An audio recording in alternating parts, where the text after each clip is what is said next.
ভারতের প্রতিরক্ষা মন্ত্রী দেশটির সশস্ত্র বাহিনীকে বাংলাদেশের চলমান পরিস্থিতির দিকে নজর রাখতে বলার বিষয়টি উদ্বেগের চেয়ে বেশি অবাক করার মতো বলে মন্তব্য করেছেন পররাষ্ট্র উপদেষ্টা এম তৌহিদ হোসেন।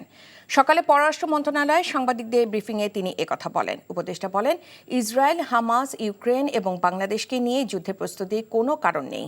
এমন প্রতিক্রিয়া কেন দেখানো হয়েছে সে বিষয়ে বিস্তারিত জেনে জানানো হবে বলে মন্তব্য করেন পররাষ্ট্র উপদেষ্টা। শেখ হাসিনাকে রাজনৈতিক আশ্রয় যে কোনো দেশে দিতে পারে বলে জানিয়ে তাকে ফিরিয়ে আনার বিষয়ে কোনো মন্তব্য করেননি পররাষ্ট্র উপদেষ্টা এম তৌহিদ হোসেন।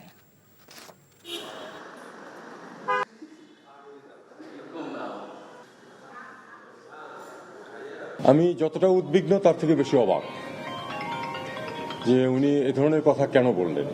আমি এটার কোনো কারণ খুঁজে পাই না। আমি কোনো অবস্থাতেই মনে করি না যে ভারতের সাথে আমাদের কোনো যুদ্ধবিগ্রহ হওয়ার সম্ভাবনা আছে। উনি এটা কি তার নিজের দেশের কনজাম্পশনের জন্য বলেছেন কিনা সেটা আমাদের বুঝতে হবে। আর উনি যেভাবে বলেছেন এটা বিটিং অ্যারাউন্ড দ্য বুশ অনেকটা, কারণ ইউক্রেনের যুদ্ধের কারণে তো ভারতের যুদ্ধ প্রস্তুতির আমি কোনো প্রয়োজন দেখি না, বা হামাসের সাথে যে সমস্যা হচ্ছে তাতে করেই বা ভারতের অন্ততপক্ষে এখানে কি সম্পর্ক।